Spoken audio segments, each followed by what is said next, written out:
Hello again, folks. Welcome back to our series of lectures on assessment in ELA classrooms, more or less at the high school level. So I'm thinking here, maybe grade 9 through to grade 12. These are the class levels that I've taught most as a teacher, and I guess where I feel most comfortable advising others with activities and ideas about how to organize assessment in your classroom.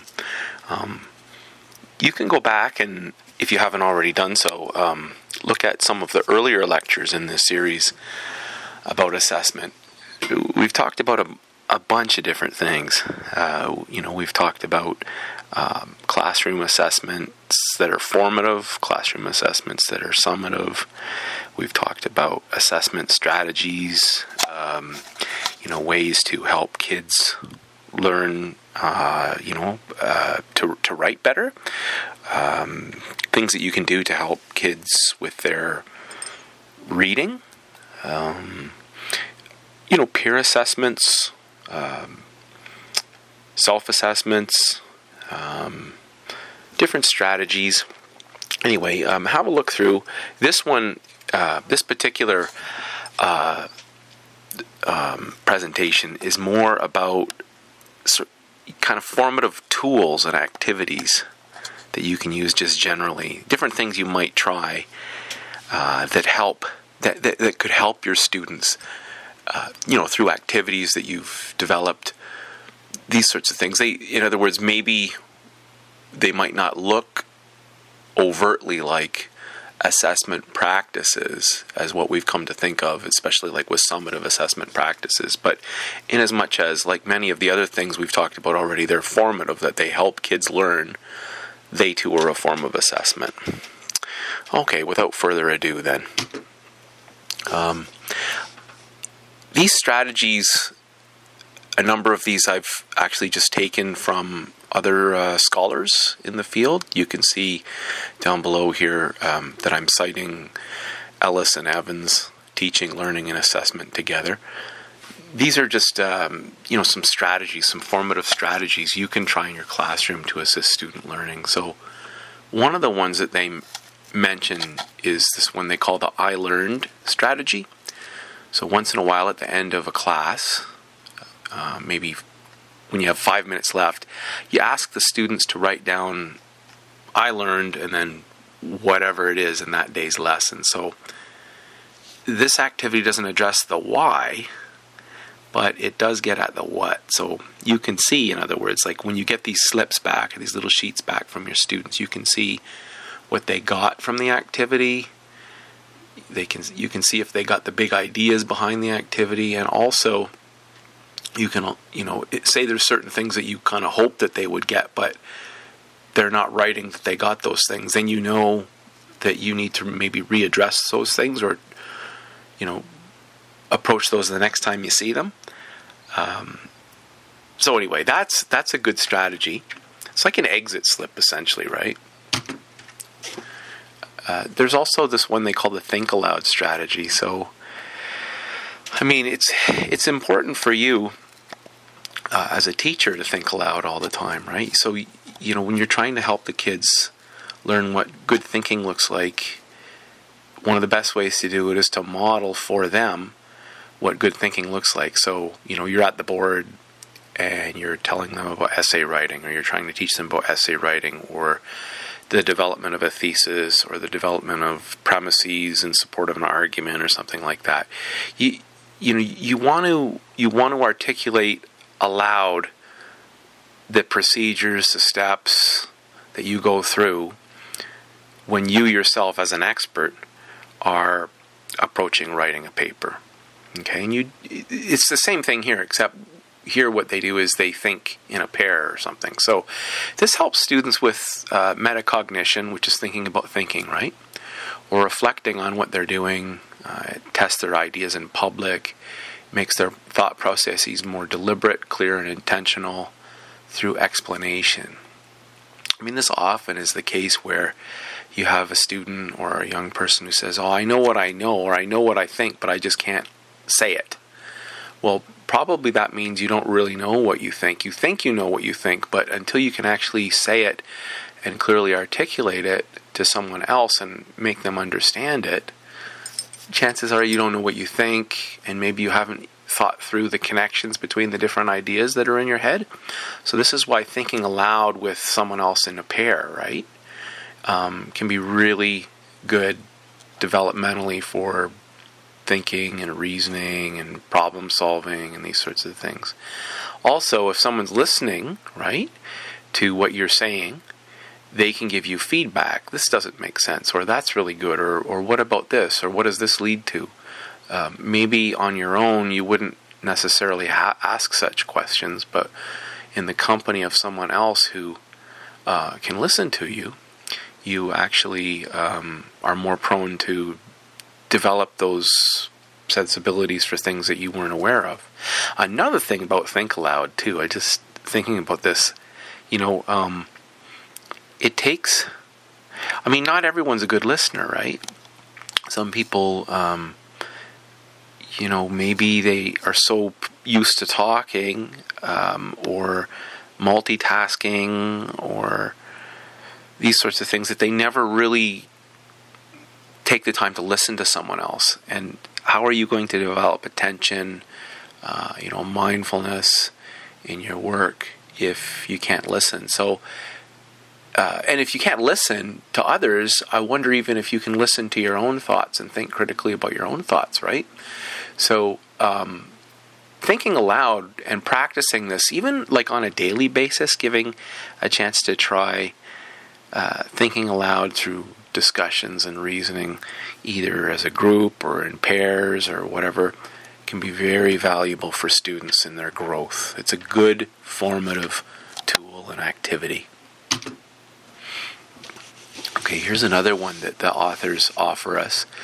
They call it the week in review strategy. So it takes about 20 minutes on a Friday. You know how Fridays work, especially in high school, right? Usually the day, I don't know, in Alberta anyway, the days are shorter typically. The periods are shorter. Attention spans are shorter. Everybody wants to get away. So you take about 20 minutes on a Friday, ask each student to take 5 minutes to work alone, making a list of what he or she thinks are the 3 or 4 most significant ideas, activities, experiences of the week at school. Each student should use that written list to contribute to a grand discussion of the week's events in a small group of 3 or 4 people. Groups are challenged to come up with some agreement about what was most significant. They report this list to the class and submit it to you. And your groups are challenged to come up with some agreement about what was most significant. They report this list to the class and they submit it to you. This helps you see what's sinking in and what's interesting to them and what's not. So again, it's a chance for them to think about what's worked for them or what's mattered to them or what they remember. So it gets them thinking about their own learning, but also it's a little gauge for you as the teacher, right? It keeps you informed. It's like feedback for you as to how things are going and what's sinking in and what's just kind of falling away in your classroom. Another strategy is called Post It Up. This lets students make public their ideas or opinions on a small Post-it note that can be stuck on a bulletin board. I'm sure probably most of you in your BEd programs have done something like this, practiced this with your professors or whoever is instructing you. The idea here, though, is that you can communicate on the little sticky notes on a board or somewhere in your classroom without direct engagement or talking. Maybe it's a little bit less intimidating in that regard for students who are shy or whatever. It also uses as a suggestion. It can be used as a suggestion device for quandaries or questions that might not be taken up in the lessons or activities, but that we don't want to overlook or lose. So, you've had a lesson, students who are unclear about something can, rather than let that question that or that puzzlement that they've encountered, rather than just let go of it, they can write it up, post it on the board, and then you can go over, and then others can go over, and they can see the different questions and even help each other with them, right? So it can be a little area of the classroom that can have some really valuable questioning, dialogic potential. Now the Jigsaw, I don't know, I find the Jigsaw strategy really, really helpful in classrooms. Like, when I've used it, I think probably best is, if I've got a bigger book, maybe a thicker book, or say a book that's kind of challenging, right? Or a book that's even written in a way that, maybe makes sense that it could be split up. The Jigsaw, what it allows the students to get through a great big story, like a grand narrative or something like that. Gets them through a grand narrative or a say a story that has all different perspectives to it, different ways in to understanding what's going on in the story. And rather than everybody having to read the whole damn book, right?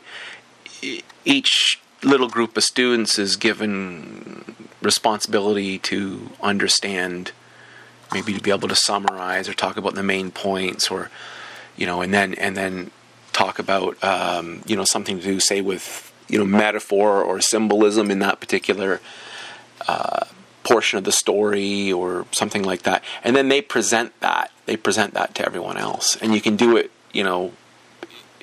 chronologically in the order that the story moves, or however suits your purposes.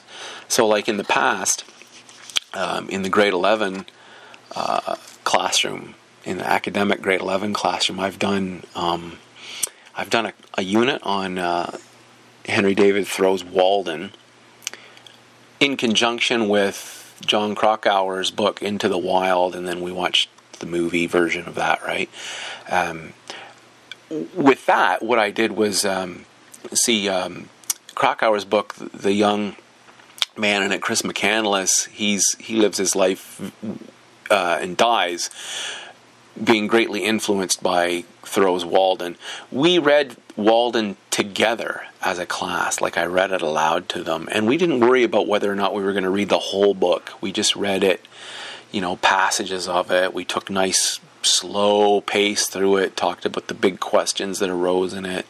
I got the kids doing activities that were kind of Walden-esque or Thoreauvian, or however you want to put it. But when it came to looking at Krakauer's book, or Into the Wild, I actually jigsawed that. So it's broken up into pretty handy little chapters. I gave each group a chapter or two chapters or whatever to read, and then they presented those readings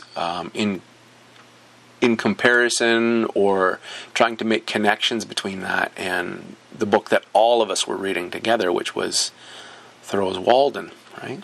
I found that pretty successful, I would say. I think making the connections and having the kids jigsaw readings like that had great value to it. Also, at the grade 9 level, I've done Arthurian legends and, quest literature and that sort of thing. And so, we would read Sir Gawain and the Green Knight, a nice little versified version together in class. And, if you look on YouTube, you can find some pretty nice little YouTube videos that tell the story. We did that together. But then after that, we read The Quest for the Holy Grail.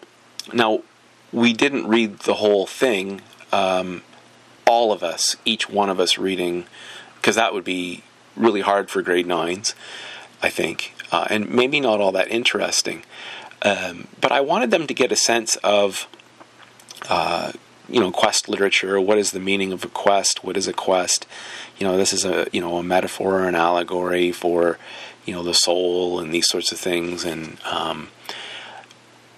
I wanted them to all have a taste of it and all be responsible to be able to account for or recount the story to each other. So again, fairly thick book, kind of above, maybe above the level of some of the students in the classroom, or maybe even most of the students in the classroom. But if you break it into smaller chunks and you tag team it, right, you work together in a small group, and everybody brings in a summary, and then you compare your summaries, and then you give little guiding questions for things for the students to look for. Then each of the students can present in their little group, like they can compile a best answer or a best response. And we read a fairly extensive book like The Quest for the Holy Grail. In a fairly short period of time, just by jigsawing.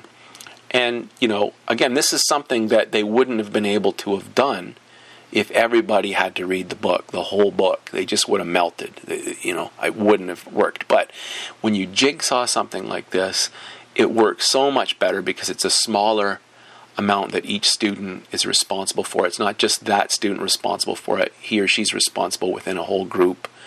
The group works together on a smaller bit, and then they come out with a kind of and then when they listen to the other groups, they can see the connections between all the things that they've found in the next group and the next group, and they can see themes arising and similarities and differences. So it's actually a really good strategy for learning. I'll just read here what Ellis and Evans have suggested about it. So it allows students to focus on one thing individually and as part of a group. They become experts or specialists in that thing. Then the expert groups can either teach everyone else what specialist ideas they've learned en masse via presentation, or you can break up the specialist groups and make the generalist groups next, where each specialist teaches the others in the group what he or she knows about his or her focus. In other words, another way to do this, rather than just have each group present their own little section of a book or something, is to then break those groups up from the specialized, this is chapter 3 through 6 or chapter 1 or something like that. You put them all in generalized groups. So there's one person in each group that's responsible for each part of a book, say. Collectively, all of them know the whole book in total. That's another way to do it. It could be just as good depending on, what kind of students you have. Okay, a sixth idea that Ellis and Evans offer us is this one they call the key idea identification strategy. So in this one, students reflect back on either one lesson or a series of lessons, and they try to figure out what was the key or main idea, theme, or concept. Right? So instead of just like summarizing, which most kids in grade 9 can summarize just fine.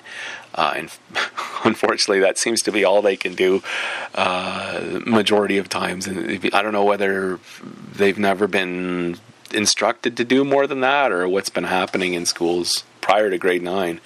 But it's your job as a high school English teacher, or for students in grade 9 just entering into the high school, to get them to start being reflective, right? To get them to start being analytic, synthetic thinkers, evaluative thinkers, higher order, critical thinking. So part of this is looking beyond, the surface of a thing, or looking beyond the summary aspect of things, but finding concepts, key ideas, themes, major questions that underlie a story, maybe something like that, like a big question. You can do this in whole class discussions or in small groups. The students should be encouraged not only to identify key ideas, but also why they think these are key ideas. Honestly, I don't even think that you need to do this in small groups or like that. You can even just have it, I've often done this, just okay, you've got to say every day there are some readings that students are responsible for. At the end of each reading, you ask them to write a short paragraph or a one side of a page double-spaced, right? And at the end of that, maybe you ask them, apart from providing a summary or something, pick out in that chapter, in that section of the book, a main idea or, a big symbol that's arisen or something like that, right? Really, this is the sort of thing that will push your kids to learn higher level thinking in English language arts. Okay, other formative tools. This one is really good. I've done this in English. I've done it in social studies.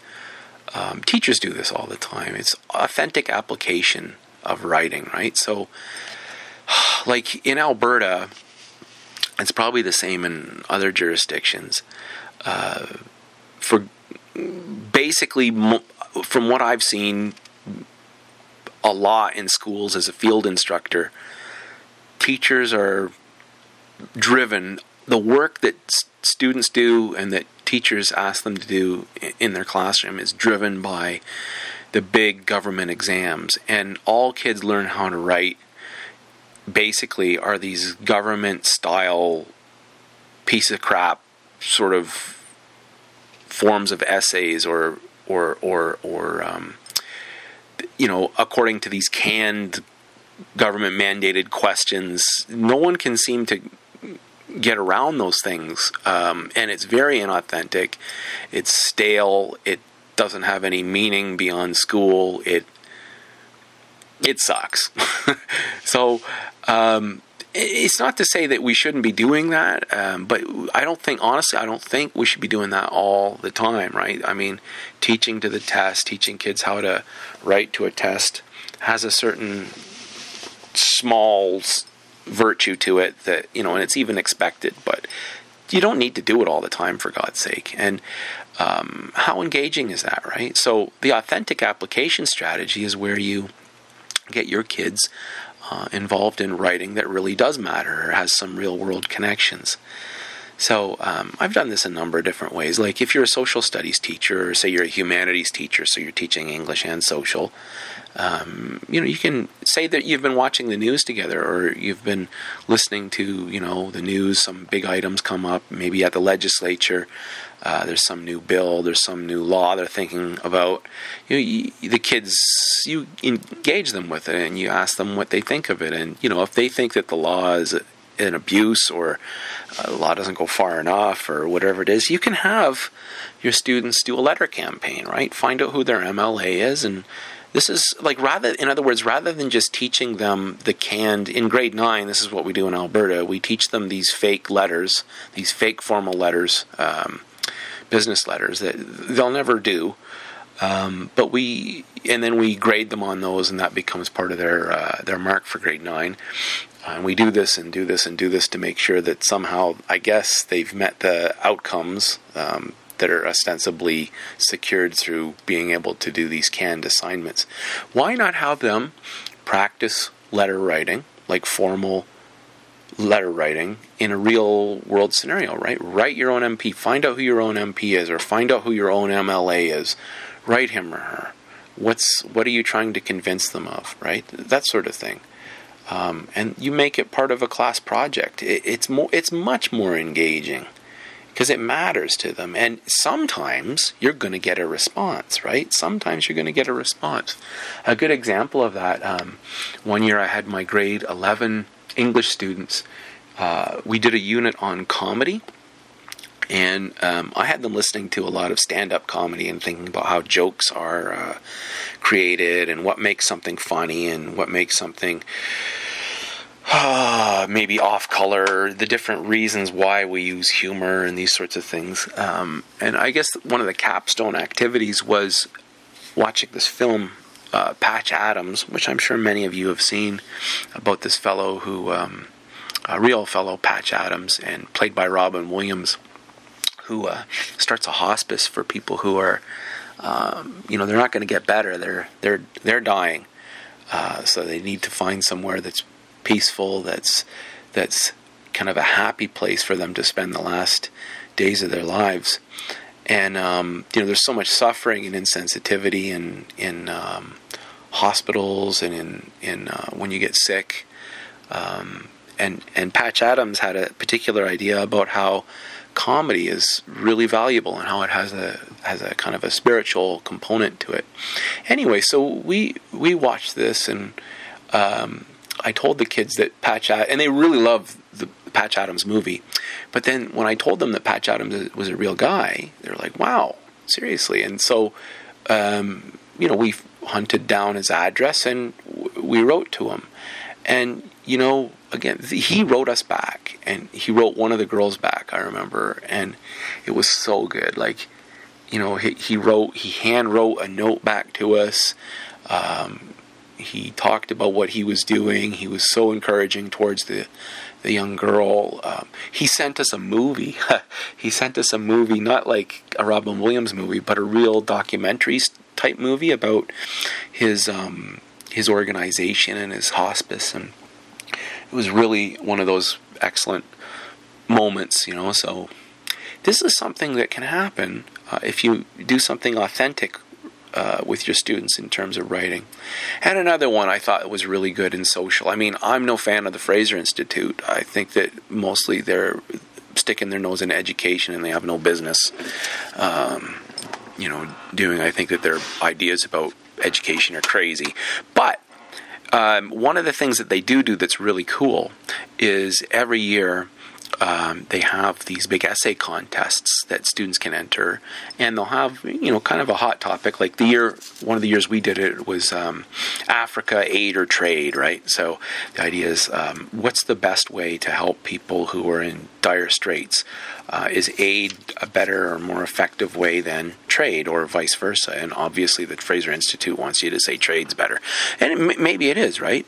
But you have to do some research as a student, and you have to articulate a position and defend a position. And so it was really good. And I really appreciate that about the Fraser Institute, that they had this kind of a cash reward, like an enticement for the students.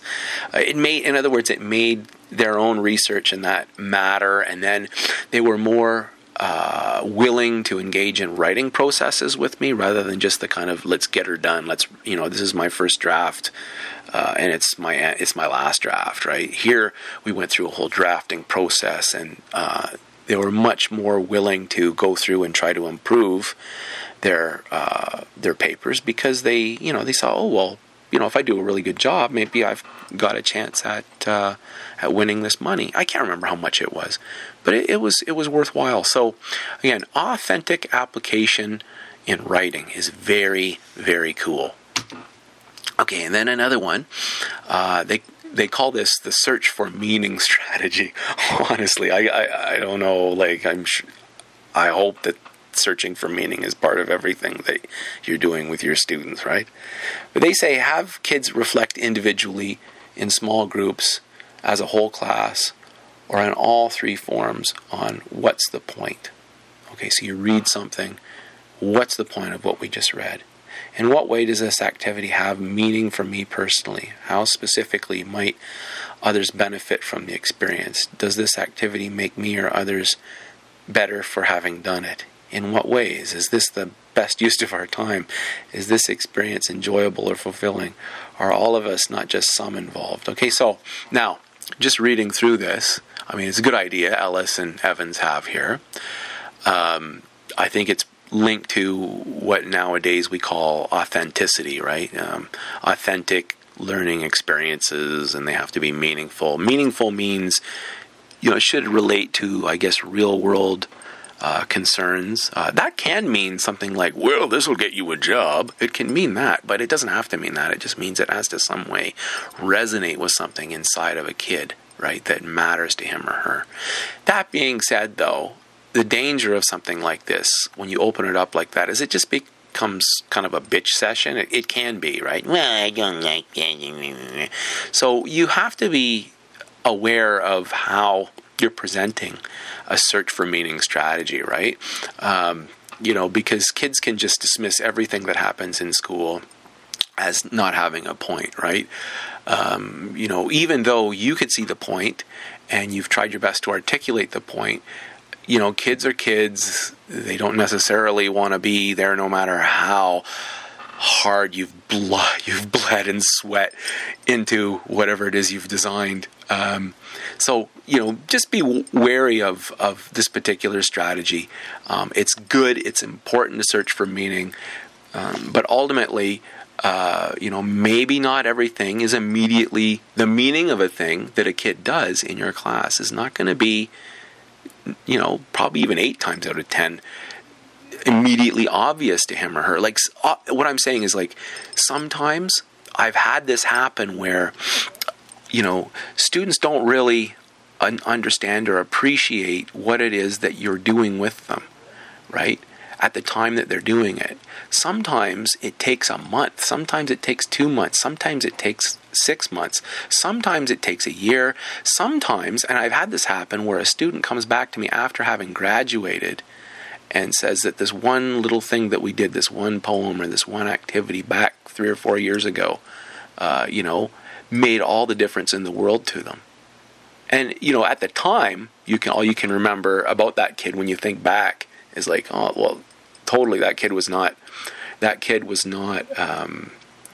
engaged, or that kid was not, you could tell that he or she wasn't in it as though it really meant much at the time. But things have a way of rattling around inside of us, folks, and then later on becoming more significant. So the search for meaning, don't expect immediate gratification in such things. Sometimes, if you try to bring out the point and the kids all stare at you like a dog that's just been shown a card trick or something like that, it doesn't mean that you're a failure as a teacher. It just means that they don't get it yet, and that maybe they're going to get it later. Maybe they'll never get it, but maybe lots of them will get it. Maybe even just one will really get it and it'll make a real significant mark in his or her life, right? So don't despair. Search for meaning.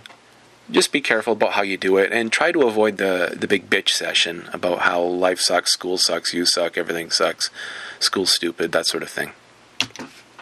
Okay, another strategy is the I can teach strategy. So, this is, everybody knows, right? If you know how to do something, if you're good at doing something, if you understand something, you should be able to teach it to others, right? One of the best ways of learning something is by teaching it to someone else. You find this as a teacher, you find this as a student, you find this as a professor, right? You leave, you've got your PhD, you know a bunch of stuff ostensibly, but until you've actually had a chance to teach it to others rather than just sitting in front of your computer, pounding out your thesis or whatever, you find that maybe the things that you thought you knew really well, you didn't know as well as what you supposed until you get into the give and take of conversation and instruction and trying to make your ideas more clear to students and to get feedback from them and that sort of thing. So the I can teach strategy is really good. And, here, it can be great for people who have, low self-confidence, right? Maybe you've got low self-confidence as a student of math, or say in your reading or whatever, but you can teach as a student, as a kid, you can teach others in the classroom something that you're really awesome at, right? So, and then this in turn can make you feel better about yourself, give you more confidence that will then obviously have some effect on how you do in your other lessons and this sort of thing, right? So keep that in mind.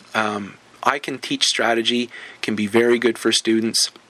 Also, another thing that it's good for, right? Like you've probably maybe seen this in your own classes when you're a student teacher.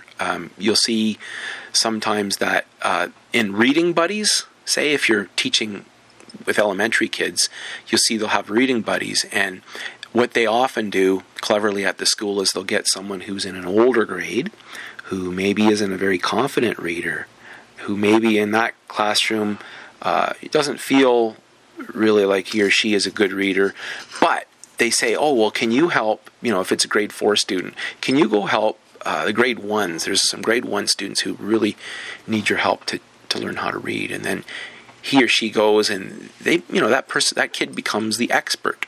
And so this has a really positive effect on student learning, folks. So I Can Teach strategy is definitely a formative tool. Okay, and then another strategy that they offer us is called the write it down strategy. So this is all about basically journal writing. Honestly, I think journal writing tends to go by the wayside nowadays, especially in Alberta, probably in other places. But why? It's just because the big tests matter most, right? The big tests that's where all your marks are. That's where everybody's shitting their pants, like, oh, I got to get a good mark, because if I don't get a good mark, then I'm not going to get into a good college, and blah, blah, blah. It's not just the students and the parents, it's also then the teachers, because the teachers are being held accountable. And so everybody is worried about performance. And then so other things that don't appear on a PAT or on a provincial exam or something, they get left off. They're not even important in the classroom. So we stopped doing things like journal writing, which is really stupid, because a minute ago, remember I was telling you about authentic writing? Journal writing can be great authentic writing. I mean, part of journal writing, too, you have to understand is that, like in a journal, you're not necessarily concerned too much, right, with spelling and grammar or maybe paragraph form or things like this. It's more of a loosey-goosey format, but nonetheless, it allows the kids to reflect, get them thinking critically, get them, being metacognitive, I guess is the word, and expressive in various ways, right? There's, you could speak in prose, you could write in poetry, you can draw pictures, but writing it down is so important to get your ideas down, like getting started. You know how it is, if you're a student teacher, you've finished a degree typically already, and you know how hard it was to get started at lots of those essays you had to write, correct? So just even getting your ideas down on a page can be so important. So you encourage students to journal write, have them reflect, revisit, or look back on what they've written, ask themselves, how selective and strategic are my journal entries? How do I relate what I'm learning in school to real life experience? What are the sources of my thoughts and entries? So here you get them thinking about their thoughts as well as their feelings. What insights to personal growth am I gaining? What provisions are made for feedback? So all these things, right? Students can even use their journals as note-taking practices. There's all different things you can do with journals. So don't forget to make opportunity. I would say each day, just like you'd probably want to have time every day for students to do some SSR, sustained silent reading. Chances are they're not going to do it at home, right? Why not have the same thing with journals? Okay, and then another one. Most assignments in school are biased towards letters and numbers. So why not give students a chance to be artistic, right? To draw in order to show what they know. So this is called the learning illustrated strategy. Can you draw, can you draw a concept? Can you draw the meaning of a word or, your understanding of a thing? You can have... you can incorporate this into any assignments that you have the kids doing, right? You can have a portion of, say, even an idea organizer. Like if you're doing preliminary writing, right? You're right at the beginning of the writing process where you're brainstorming in this. Why not have as a component of your template or your idea organizers? Why not have a component that asks the kids, that provokes them to illustrate in some fashion their understanding? Okay, here's another one that the authors give us. It's called the clear and unclear windows strategy. So you fold a page in half.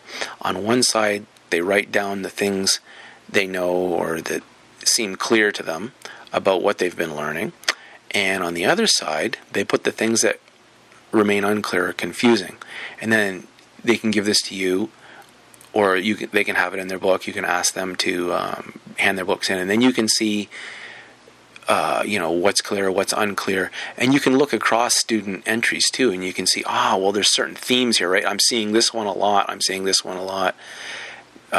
Then you can use this to help you reteach or revisit or, maybe tackle understanding through a different lens or something like that, okay? So think about that. That's a good strategy. A 13th strategy these guys offer us is called the letting questions percolate strategy. So beginning of the week, right? You put a question up on the board, maybe at the very top of the board. It can stay there. It doesn't have to be erased. And then have the kids discuss it at the end of the week too, right? The question should be probing, so not one that simply seeks a right answer.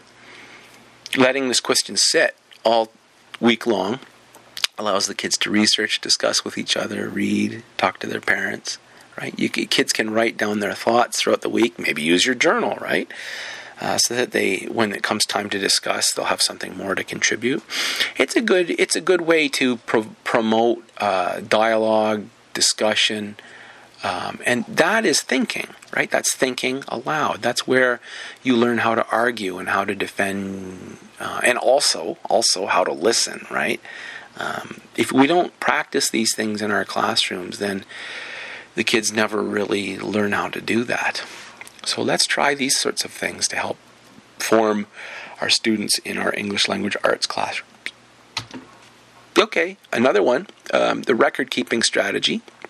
Students write down or record what they've been doing every day, for how long or how much. Almost like a diet book, I guess.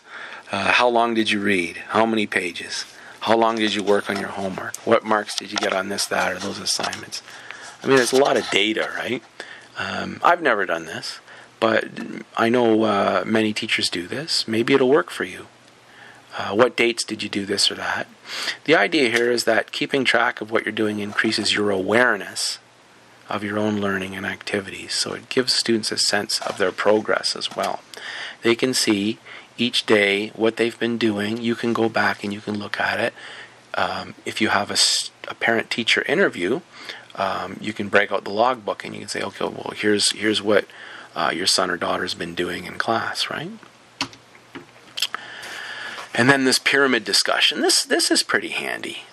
You know yourself that, if you have a large class, right, in a large classroom discussion, you ask the students a question. It's always the same 1, 2, 3 students putting up their hand and being willing to answer questions. Most kids don't do that. Some are terrified of doing that. Some would talk if they were in a smaller group. Some wouldn't even talk in a group. Some would only talk if they were in a pair, right? You can't really hide in a pair.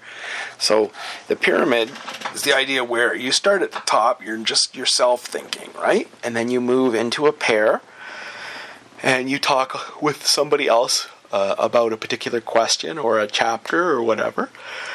You do that for a short little bit, and then you get the 2 pairs and you put them together into a group of 4, and then those 4 discuss. You could even go to 8 if you wanted, but you might move from 4 right into a whole class discussion. But this is how you do it. You kind of network discussions, and they start on the small end and they go to the high end, and that ensures that everybody has had a chance to talk and to think and to share their ideas. And then that makes for richer learning and democratic kind of education in your classroom. So, worth trying. Okay? Another thing for us to keep in mind when we're teaching, as far as formative assessment goes, if you want kids to be learning and improving their learning rather than just getting a grade or receiving a mark for something, summatively, lots of teacher comments. Okay, so the best thing you can do to help your students is offer lots of feedback and comments about how to improve. This is much more important than the mark, even though marks seem to be what students, parents, and administrators care most about. So, I think I've mentioned this before in some of the other lectures, but you can refrain from putting a mark on a paper when you hand it back to students initially, can't you? I mean, they're going to first balk at that, especially in university if they're never used to it. I had that happen. But if you refrain from putting a mark, it forces the students to actually look at the comments that you've written there, to consider the comments, and you say, okay, well, read through these comments, and now try to improve this paper that you've just written, or try to improve this project that you've just created. Here's the suggestions on how to do that. Here's some questions to open up you to consider different things maybe that you haven't considered yet, right? It puts it back into the writing process, and then through giving that ownership back to them, it's incumbent upon them to improve it, to hand it back to you. And then, after they've gone through and actually taken the time to read through the comments, then you could rescore it. Then you could give it a mark, right? It's not that I don't necessarily mark it prior. I'll definitely mark the first thing. I just won't give the mark back to them, just because it's more of an enticement for them to improve. Okay, so commenting on essays and offering suggestions on presentations is great practice. Also, meaningful report card comments are a wonderful tool we have as teachers to speak to concerns that maybe aren't addressed as well on individual assignments, and that perhaps call for greater parental involvement or awareness. So, the move on, here's how it was when I first went into teaching. Everybody always had report card comments, of course. I remember receiving them when I was a little boy, except they were handwritten on the report cards. Now they're typed in. But it used to be that there was what they call a bank of comments. The comments, in other words, you could type in a code 100 or 101 or something like that, and then a particular banked comment would just pop up on that student's report card. So they were all canned responses. You could do it that way. I never used those, but I know that they were popular because you have so many damn report cards to do, right? I never used those. I always wrote personalized comments. And I didn't write a story. I didn't write necessarily even a paragraph. A few sentences might do. One sentence might do. But you think about, well, what is something meaningful? What is something that would be really helpful? What do I wish not to just communicate to the student, but also to the parents, right? About how the student's performing in ways that he or she can improve, and different things that would be very helpful that might explain a mark, or that might do this or that. That's what you include on a report card. Now, unfortunately, in Alberta anyway, administrators have become less and less trusting of teachers. They've become more micromanagers, and the climate in education has gone down the toilet, such that now teachers in many schools are forced, not at gunpoint, but they're forced, to write report card comments, and they are extensive. And I swear, I'm a parent myself, and I've gotten the report card comments back, particularly from my kids when they're in elementary school, and it's insane. The report card comments that these poor teachers have to do must be a page or two long. It's insane, and they're not even meaningful. Why are they not meaningful? I don't understand what the hell they've written on there half the time. It looks like basically what they've done at the administrative level is they've said everybody has to respond as a teacher to these different criteria, and you're going to have to write something. And it just becomes meaningless, because oftentimes those sorts of things have nothing to do with the particular situation that you have with that particular student. So you just end up writing a lot of garbage and rot that no one would in their right mind read it, or if you read it, you wouldn't understand what it meant because there's no heart in it.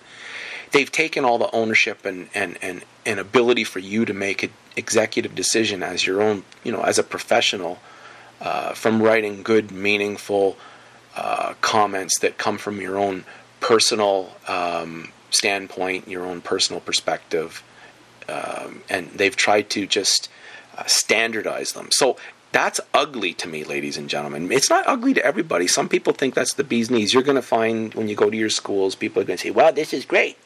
Well, so I guess it's great to them. But in my view, it's kind of ugly. But, when in Rome, you have to do what the Romans do. Just make sure that report card comments that you write, try to do your very best, even if you're in one of these schools where you have to write practically a page and a half of comments on every kid's report card about things that don't ostensibly seem to matter. Try to find some way of saying something in there that genuinely does speak to and you feel will help students improve, will help communicate things positively and clearly to the students' parents. Their caregivers. I guess one other thing I would say too that is not considered with this new approach to report card commenting is sometimes you're going to get it where you've written a report card comment or say throughout the term you've come to know this or that parent. Sometimes parents can be not the sort of people that necessarily respond well to comments that are written, like whether it's in an email or whether it's on a report card or whatever. In other words, when you or I speak to someone, right, and we're face to face with them, they can see our facial expressions, they can hear the tone in our voice.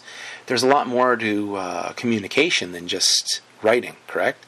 And so they might miscue or they might take something that you've written the wrong way, or they might, in other words, some folks, and this happens very rarely, but sometimes with parents, you'll get somebody who it's probably best not to put things in writing with that person.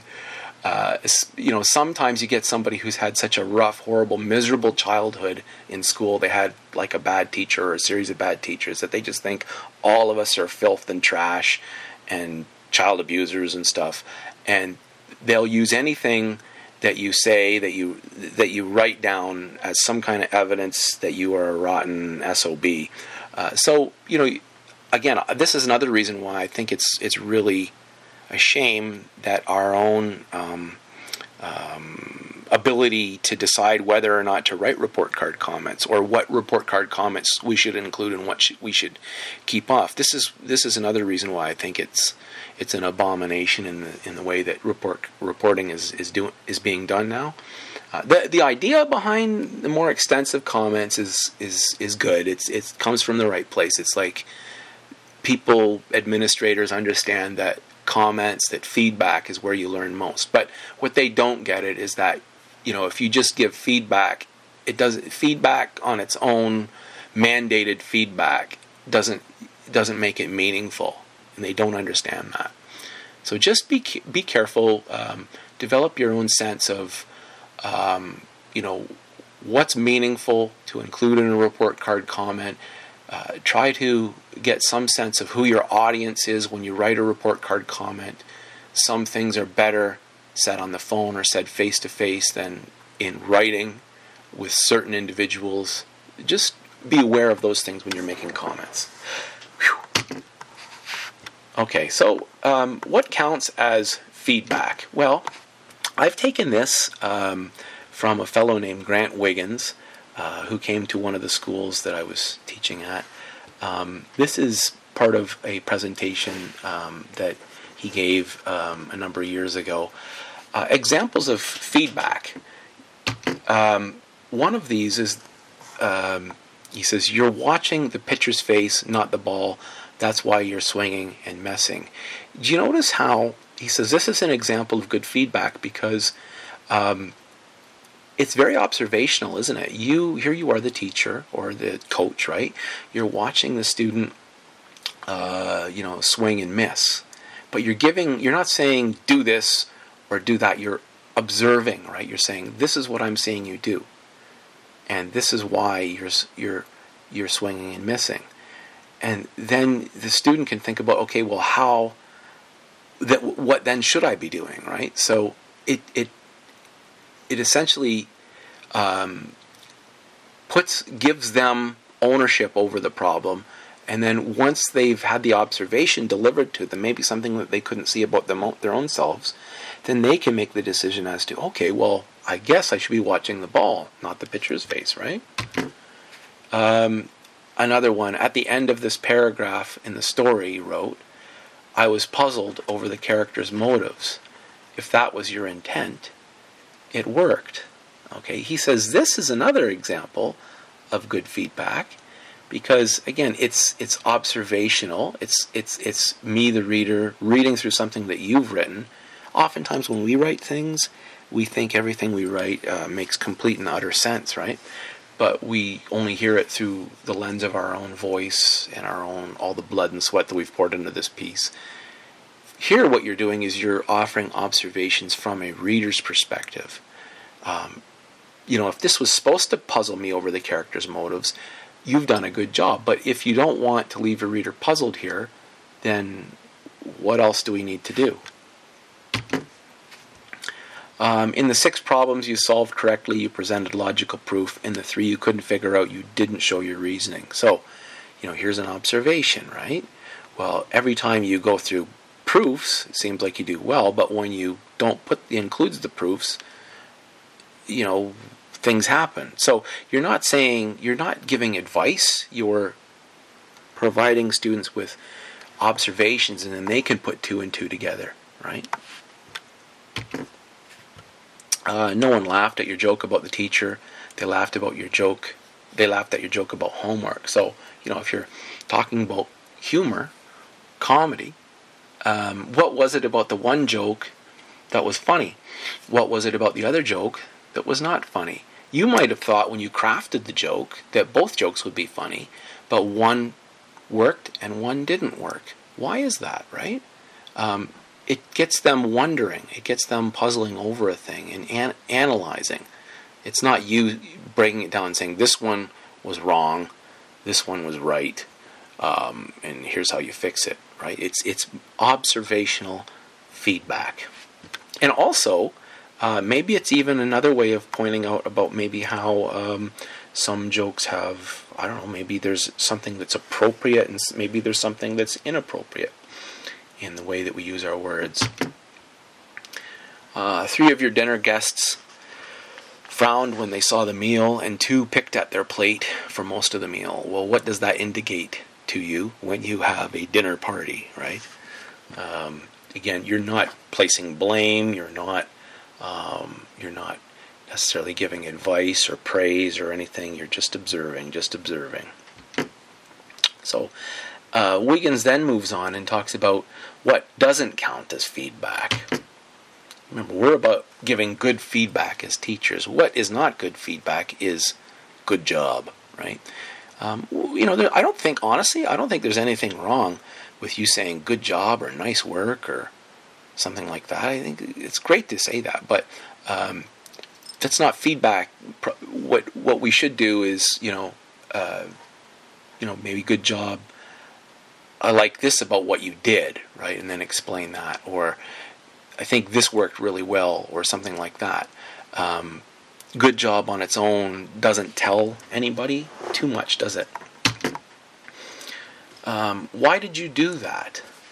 There's nothing wrong with asking the question, why did you do that? But it doesn't really focus down on anything observational, right? This is what I observed. X. It's important for you to include that and then say, well, why did you do that? Or something like that. Like it's prompting question like that is not without value, but you need to in some way bring it down to a kind of an observation that you've made as a teacher or as a reader or something like that will help then focus the student's attention on a particular problem, or not even a problem, maybe an accomplishment. Okay? Try harder. This is a tough one, right? I don't have any problem with someone saying to a student, you need to try harder. We all know when we should be trying harder, but we also have to be careful too. There's a certain judgment when we say try harder. Is it the case that the student is not already perhaps trying as hard as he or she can, right? Like, are you sure that that's not the case? Sometimes this can be really frustrating for a student, like if they're already frustrated and they've kind of, given up, or maybe things aren't going well, or, so then they kind of decide, okay, well, I'm just going to be, stupid, or I'm going to be whatever it is. Saying try harder doesn't really help. There's other issues afoot there. So saying try harder, I don't know. I mean, I think that probably in certain circumstances, that's maybe one of the important things you want to say. But it's not always appropriate, is it? Sometimes a kid has been trying really, really hard, but trying harder doesn't necessarily make the big difference. Sometimes it's not trying harder; it's like trying something different, right? Or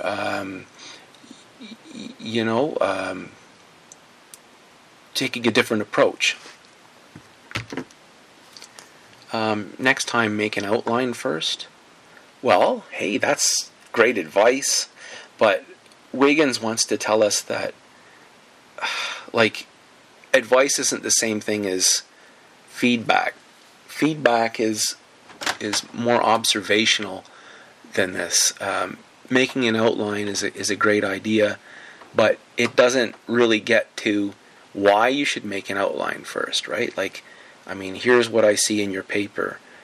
You have lots of good ideas, but they're all kind of tangled in this big knot. It's kind of stream of consciousness. I can't discern what the relation is between your ideas or the different premises, or, it seems like you've got evidence here supporting this premise, but really it more supports that premise, doesn't it? And you know what? I think there's good things here, but it's just organizationally problematic. Maybe we should make an outline first, because then if you made an outline, that would help with your form and your structure, wouldn't it?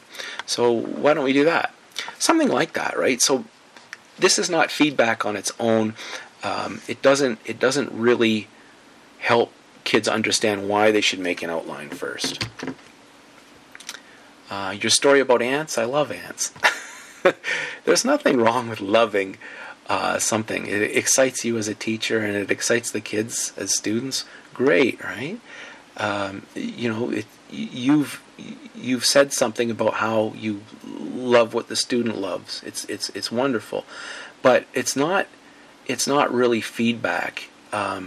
Here, what we're trying to do is ask the students, to think about what they've written, to probe more deeply into what they've written, to ask questions maybe they haven't considered yet. That's more like feedback, right? And it's more observational too. It always starts off with observation. So 2 misconceptions about feedback, says Grant Wiggins. Let me give you some feedback. That was a disappointing test result. He says this isn't feedback, it's blame. All right. Now, I don't know how you feel about situations where you might say this was disappointing, or I'm disappointed in your behavior today, or honestly, again, I'm less inclined to say that this is unacceptable as a teacher. I think, sometimes things that kids do are blameworthy. Geez, sometimes we do things that are blameworthy, right? I mean, blame is blame is blame. But, blame isn't feedback. Just, I agree with him there. I don't think necessarily it's out of the realm of teaching possibility to say something like, that was a disappointing test result, because probably the kid's disappointed in it too, right? But just recognize feedback is more like where you offer the student some kind of observation that in turn can be used to, help him or her improve, right? Let me give you some feedback. You need to study harder and take your work more seriously. Again, not feedback, this is advice. All right, so nothing wrong with giving advice. Sometimes advice can itself be problematic. Like, what if the students already studied really been studying hard, but maybe just doesn't have really good study practices, or maybe he or she can't think clearly because, God knows what's going on at home, right? Maybe there's something troublesome there, or maybe other things more serious than school are going on. It's so hard. It's hard to know these things without more information, more knowledge about what a student's up to, what's affecting him or her. So anyway, it's not feedback, it's advice. So just be aware, what is feedback? It's not blame, and it's not advice. Feedback, defined, what is it? Grant Wiggins says, it's useful information on what happened given a specific goal. Okay, so feedback is descriptive. It's not evaluative. It's observational, right? It's not, this is good, this is bad, or this is right, this is wrong. It's descriptive, okay? It's not praise or blame, and it's not guidance or advice. It's not, again, I don't think that it's wrong to give praise or it's wrong to give blame. I don't think it's wrong to give guidance or advice, but just be aware that those things, you also need to include description, right? You also need to include observation, because that's where whatever you give as praise or blame, whatever you say as guidance or advice, whatever evaluative connotations there are, that's how they'll be grounded, and that's how they'll be understandable to students. Okay, so a useful tip Wiggins wants us to take is when you hear yourself say good job or no, not right, immediately afterwards say why. Okay, so not just good job or not right, but why. Good job, you made me engage right from the start, and that's what effective writing does. So there's his example of how to make a good job into a better, useful comment. Or no, not right. You didn't give me a thesis. You gave me a claim with strong beliefs. Okay. Another example of how to improve your commenting, right? Your teacher feedback. I hope that was helpful to you. I know it was kind of long, but these are the sorts of things we should keep in mind when we are trying to give students better feedback and improve our daily formative assessment practices. Okay, thanks for listening.